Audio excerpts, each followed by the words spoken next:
आप देख रहे हैं हमारा YouTube चैनल दी सच्चा भारत और आज के इस बुलेटिन में आपका स्वागत है। सच्चा भारत में सबसे पहले आप देखेंगे स्थानीय व जिले के समाचार, फिर देखेंगे राज्य व राष्ट्र के समाचार। जिला कलेक्टर हरदीप द्वारा जिले में सोमवार को कोरोना के 55 नए मरीज सामने आए। इसी के साथ संक्रमितों का आंकड़ा बढ़कर 9,680 पहुंच गया है। सोमवार को स्वस्थ होकर 11 मरीज घर लौटे। जिले में कोरोना से अब तक 131 लोगों की मौत हो चुकी है। शनिवार को सुमेरपुर के पोमावा निवासी 70 वर्षीय वृद्ध की मौत कोरोना से नहीं हुई। भर्ती होने के बाद उनकी सैंपलिंग हुई, जिसकी रिपोर्ट नेगेटिव आई। बाद में उन्हें गंभीर हालत के चलते कोविड आईसीयू में भर्ती कर लिया गया था। प्रदेश स्तर पर जारी होने वाली सूची के अनुसार सोमवार को जिले में 146 लोगों के सैंपल लिए गए। इसी के साथ जिले में अब तक 1,30,218 लोगों के सैंपल लिए जा चुके हैं। सोमवार को जीएनएम हॉस्टल के 18 वर्षीय छात्र और टीबी क्लिनिक के 45 वर्षीय कर्मचारी की कोरोना रिपोर्ट पॉजिटिव आई। निकिता हत्याकांड के दोषियों की सजा के लिए हिंदू संगठनों ने सौंपा कलेक्टर को ज्ञापन। अंतर्राष्ट्रीय हिंदू परिषद बजरंग दल ने जताया विरोध। जिला मुख्यालय पर आज हरियाणा राज्य के वल्लभनगर में हिंदू लड़की के साथ दरिंदगी खुलेआम गोली मारकर हत्या के विरोध में आज सैकड़ों अंतर्राष्ट्रीय हिंदू परिषद एवं हिंदू संगठनों ने सामूहिक रूप से जिला कलेक्टर के नाम एक ज्ञापन सौंपा। ज्ञापन में बताया कि अति शीघ्र ही दोषियों को फांसी की सजा दी जाए और यह मुकदमा फास्ट ट्रैक पर चलाया जाए और लव जिहाद के दोषियों के खिलाफ कठोर कानून बने। यह ज्ञापन राष्ट्रपति और प्रधानमंत्री के नाम आज राष्ट्रीय और अंतर्राष्ट्रीय हिंदू परिषद के कार्यकर्ताओं ने जिला कलेक्टर को सौंपा। इसके पूर्व नारेबाजी कर इन कार्यकर्ताओं ने विरोध प्रदर्शन किया। इस अमानवीय कृत्य के खिलाफ कार्यकर्ताओं ने कलेक्टर कार्यालय के बाहर विरोध प्रदर्शन किया। जिला कलेक्टर और नगर परिषद आयुक्त ने झंडी दिखा रवाना किया कोरोना बचाव जागरूकता रैली। शहर के सभी कॉलोनियों से निकली विशाल कोरोना बचाव जन जागरूकता रैली। नगर परिषद द्वारा जागरूकता के लिए जिला कलेक्टर और आयुक्त द्वारा हरी झंडी दिखाकर जागरूकता रैली निकाली गई। कोरोना वायरस के चलते आम व्यक्ति को जागरूक करने के लिए नगर परिषद आयुक्त ब्रिजेश कुमार ने मीडिया को बताया कि सोशल डिस्टेंसिंग के सरकारी गाइडलाइंस में रहकर मास्क का उपयोग करें। जागरूकता रैली सूरजपोल से होते हुए शहर के विभिन्न क्षेत्रों के अंदर आम जनता को जागरूक करने के लिए निकाली गई। जिला कलेक्टर के निर्देशानुसार यह कोरोना बचाव जन जागरूकता रैली शहर के हर क्षेत्र हर कॉलोनी से गुजरी। जिला कांग्रेस कार्यालय पंचायत राज चुनाव उपलक्ष्य उम्मीदवारों के लिए जा रहे आवेदन। पंचायत समितियों और जिला परिषद चुनाव उपलक्ष्य प्रभारी पर्यवेक्षक के नेतृत्व में लिए जा रहे आवेदन। जिला मुख्यालय कांग्रेस कार्यालय पर आज पंचायत समिति एवं जिला परिषद के चुनाव के मद्देनजर पाली प्रभारी अक्षय त्रिपाठी की उपस्थिति में दावेदारों एवं उम्मीदवारों के आवेदन लिए जा रहे हैं। आज प्रात से ही जिला मुख्यालय के वरिष्ठ कांग्रेस पदाधिकारियों एवं कार्यकारिणी की मौजूदगी में पाली प्रभारी के नेतृत्व मौजूदगी में उम्मीदवारों के चयन के लिए विचार विमर्श किया गया और लंबा मंथन करने के बाद आवेदन लेने शुरू किए गए। पंचायती राज समिति एवं जिला परिषद में कांग्रेस पार्टी की जीत निश्चित करने के लिए प्रभारी द्वारा जिताऊ उम्मीदवारों के आवेदन लिए गए। कोरोना पर भारी करवा चौथ। सुहागिनों का करवा चौथ कल। सुहागन महिलाएं चांद को देख पति की पूजा कर निभाएगी पत्नी धर्म। पति के हाथों से पानी पीकर खोलेगी अपना व्रत। करवा चौथ पर्व को लेकर बाजारों में करवा पूजा के सामान की सजने लगी दुकानें। सुहागन महिला ये पर्व को लेकर दिखाई दी उत्साहित। चूड़ियों पूजा के सामान खरीदते नजर आए महिलाएं। महिलाओं का करवा चौथ बुधवार को देश भर में मनाया जाएगा, जिसको लेकर पाली शहर में पूजा का सामान से दुकानें सजने लगी है। देश भर में कोरोना संक्रमण का डर हर एक को सता रहा है, तो वही सुहागिन महिलाओं का न करवा चौथ का व्रत उस पर भारी पड़ता दिखाई दे रहा है। महिलाओं के श्रृंगार को लेकर भी दुकानों और ठेलों पर महिलाएं चूड़ियां व अन्य सामान खरीदते नजर आ रही है।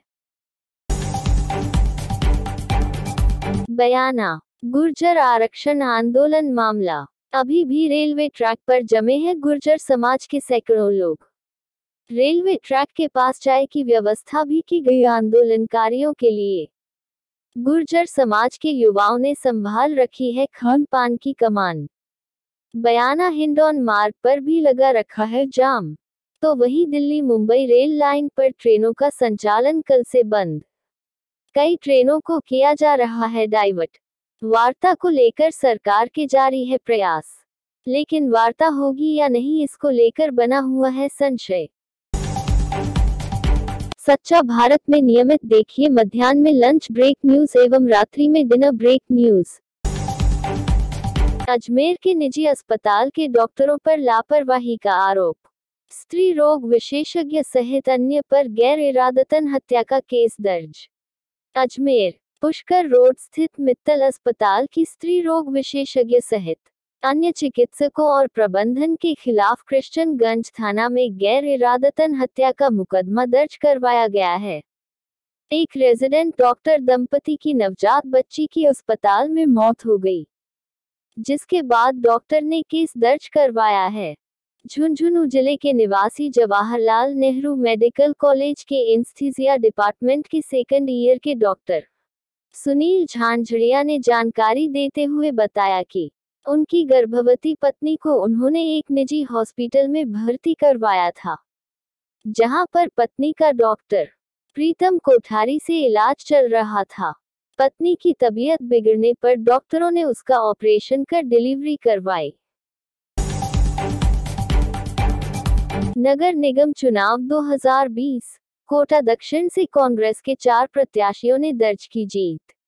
कोटा जिले में नगर निगम चुनाव का मतगणना मंगलवार सुबह 9 बजे से मतगणना शुरू हुई है, जिसमें कोटा दक्षिण और कोटा उत्तर के रुझान आने शुरू हो गए हैं। साथ ही कोटा दक्षिण से 4 कांग्रेस प्रत्याशी अपनी जीत दर्ज करा चुके हैं। इसमें सबसे ज्यादा वार्ड नंबर 65 से कांग्रेस की शालिनी गौतम ने करीब 1432 मतों से जीत दर्ज की है। इस पर शालिनी गौतम का कहना है कि वार्डवासियों ने जो मुझे विजय दिलाई है, उस पर प्राथमिकता के साथ वे काम करेगी। वहीं वार्ड 63 से कांग्रेस के प्रत्याशी पीडी गुप्ता 206 मतों से विजयी हुए हैं। उन्होंने बताया कि वार्ड में विकास कार्य करवाने की पूरी प्राथमिकता रहेगी। साथ ही वार्ड 64 से कांग्रेस प्रत्याशी दीपक कुमार लगभग 750 मतों से जीत दर्ज कर चुकी हैं। इनका कहना है कि यह जीत मेरी और मेरे वार्ड वासियों की है। जयपुर नगर निगम वार्ड 114 से जीती निर्दलीय प्रत्याशी शाहीना बानो, कहा जनता के लिए करूंगी काम। जयपुर नगर निगम के लिए हुए पार्षदों के चुनाव के परिणाम मंगलवार को जारी किए गए। इस चुनाव की जीत में महिलाएं भी पीछे नहीं हैं। वार्ड 114 से निर्दलीय प्रत्याशी शाहीना बानो ने भी जीत दर्ज की है। रिटर्निंग अधिकारी से प्रमाण पत्र मिलने के बाद शाहीना बानो काफी खुश नजर आई। शाहीना बानो ने अपने वार्ड की समस्याओं के बारे में भी बताया और कहा कि जनता ने उन्हें जीत दिलाई है। साथ ही उन्होंने कहा कि उन्हें किसी पार्टी की विशेष जरूरत नहीं है, वो जनता के बलबूते काम करेगी। शाहीना बानो ने बताया कि उनकी प्राथमिकता क्षेत्र में पेयजल की समस्या का समाधान करना है। साथ ही रोड और सीवरेज से जुड़ी समस्या का भी समाधान करके जनता को राहत दिलवाना है। शाहीना बानो ने बताया कि उनके क्षेत्र में पेयजल की समस्या विकट रूप ले रही है और यहां की जनता सालों से इस समस्या से परेशान है। बदहाल सड़कों ने भी लोगों का जीना दुश्वार किया हुआ है। अब जनता ने उन पर विश्वास जताया है तो निश्चित रूप से वे उस पर खरा उतरने की कोशिश करेंगे। जयपुर नगर निगम ग्रेटर की मतगणना के दौरान मतगणना स्थल पर भाजपा से जुड़े नेताओं ने जमकर विरोध किया है। हालांकि वहां तैनात निर्वाचन अधिकारी और पुलिस के अधिकारियों ने समझाइश कर उन्हें शांत कराया। दरअसल मतगणना कक्ष में बीजेपी चुनाव एजेंट के लिए हर कक्ष में 4 एजेंटों के पास बनाए गए थे, लेकिन वहां मौजूद अधिकारियों ने 2 को ही प्रवेश दिया। वहीं हर मतगणना कक्ष में 10 टेबल लगी हुई थी। सभी टेबल पर वोटिंग मशीन एक साथ खोली जा रही है, लेकिन प्रवेश केवल 2 ही एजेंटों को दिया गया, जिसके बाद हंगामा शुरू हो गया। विरोध कर रहे कार्यकर्ताओं का कहना है कि मतगणना कक्ष में 4 लोगों को जाने की परमिशन थी, लेकिन केवल 2 लोगों को ही जाने दिया जा रहा है, एक एजेंट और एक व्यक्ति जो चुनाव लड़ रहा है। कार्यकर्ताओं की शिकायत है कि 2 लोग एक साथ सारे टेबल पर कैसे जाएंगे। वहीं कार्यकर्ताओं ने इसकी शिकायत भी अधिकारियों से की है। दरभंगा तेजस्वी की चुनावी रैली में माइक खराब, इशारों पर ही तालियां बजाते रहे लोग। दरभंगा बिहार में 15 जिलों में फैले 78 विधानसभा क्षेत्रों में तीसरे और अंतिम चरण के लिए चुनाव प्रचार जोरों पर है। यहां 7 नवंबर को मतदान होगा। राष्ट्रीय जनतांत्रिक गठबंधन और महागठबंधन सहित विभिन्न दलों के स्टार प्रचारक और वरिष्ठ नेता चुनाव प्रचार कर रहे हैं। इसी कड़ी आरजेडी नेता तेजस्वी यादव ने जिले के राज मैदान में जनसभा को संबोधित किया। दरभंगा में तेजस्वी यादव की सभा में लोगों की भीड़ उमड़ी थी, लेकिन जब वे मंच पर भाषण देने पहुंचे तो उनका माइक खराब हो गई। इस वजह से उनकी आवाज लोगों तक सही से नहीं पहुंच रही थी। इसके बावजूद लोगों ने उनके इशारों पर ही जमकर तालियां बजाईं और उनका उत्साह बढ़ाया। बिहार के लोगों ने जंगल राज और डबल युवराजों को सिरे से नकार दिया, पीएम मोदी। अररिया बिहार में आज दूसरे चरण का मतदान जारी है। इसी बीच तीसरे चरण के लिए भी चुनाव प्रचार तेज हो गया। पीएम मोदी ने आज फारबिसगंज में जनसभा को संबोधित किया। पीएम ने तेजस्वी यादव और राहुल गांधी पर तंज कसते हुए कहा कि बिहार के लोगों ने जंगल राज और डबल युवराज को नकारा है। बिहार में एक कहावत है, सब कुछ खैनी दुगो भुजा न चब्यानी। साथ ही उन्होंने कहा कि आज एनडीए के विरोध में खड़े लोग बिहार को लालच की निगाह से देख रहे हैं। आज बिहार में रंगबाजी और रंगदारी हार रही है और विकास जीत रहा है। बिहार में घोटाला हार रहा है और लोगों का हक जीत रहा है। बाड़मेर, कीटनाशक पीने से व्यक्ति की मौत। जिले में मंगलवार को नागाना थाना अंतर्गत एक व्यक्ति की कीटनाशक पीने के बाद तबीयत बिगड़ गई, जिसके बाद उसे जिला अस्पताल लाया गया, जहां उपचार के दौरान उसने दम तोड़ दिया। सूचना मिलने पर नागाना थाना पुलिस मौके पर पहुंची और मृतक के शव को कब्जे में लेकर जिला अस्पताल की मोर्चरी में रखवाया, जहां परिजनों की मौजूदगी में शव का पोस्टमार्टम करवाकर शव परिजनों को सुपुर्द कर दिया गया है।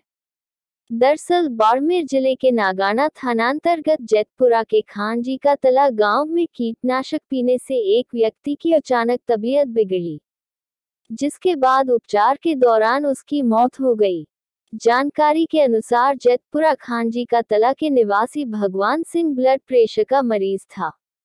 उसने कीटनाशक पी लिया, जिससे उसकी अचानक तबीयत बिगड़ गई। गंभीर स्थिति में परिजन उसे जिला अस्पताल ले पहुंचे, जहां उसने उपचार के दौरान दम तोड़ दिया, जिसकी सूचना मिलने पर नागाना थाना पुलिस जिला अस्पताल पहुंची और मृतक के शव को कब्जे में लेकर अस्पताल की मोर्चरी में रखवाया। वहीं परिजनों की रिपोर्ट के बाद मृतक के शव का पोस्टमार्टम करवा शव परिजनों को सुपुर्द कर दिया। गिलगित बाल्तिस्तान सहित पूरा पीओके हमारा, राजनाथ सिंह। पटना, रक्षा मंत्री राजनाथ सिंह ने सोमवार को कहा कि केंद्र सरकार ने गिलगित बाल्तिस्तान को अस्थायी प्रांत का दर्जा देने के पाकिस्तान के कदम पर कड़ी आपत्ति जताई है। उन्होंने इस क्षेत्र पर पाकिस्तान के अवैध रूप से कब्जा करने की बात करते हुए दो टूक शब्दों में कहा कि गिलगित बाल्तिस्तान समेत पूरा पीओके भारत का अभिन्न अंग है। जिस दौरान उन्होंने कहा, पाकिस्तान गिलगित बाल्तिस्तान क्षेत्र को अस्थायी प्रांत का दर्जा देने की कोशिश कर रहा है। यह क्षेत्र अवैध रूप से उसके कब्जे में है। हमारी सरकार ने साफ कर दिया है कि गिलगित बाल्तिस्तान समेत पाकिस्तान के कब्जे वाला पूरा कश्मीर भारत का अभिन्न हिस्सा है। विपक्षी पार्टी पर हमला करते हुए उन्होंने कहा कि पुलवामा हमले को लेकर कांग्रेस द्वारा भद्दी बात कही जाती थी।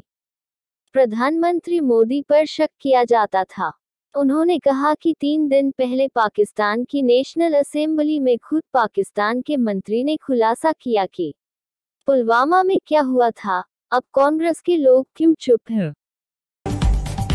और ऐसे ही नए अपडेट पाने के लिए द सच्चा भारत चैनल को सब्सक्राइब कीजिए। धन्यवाद।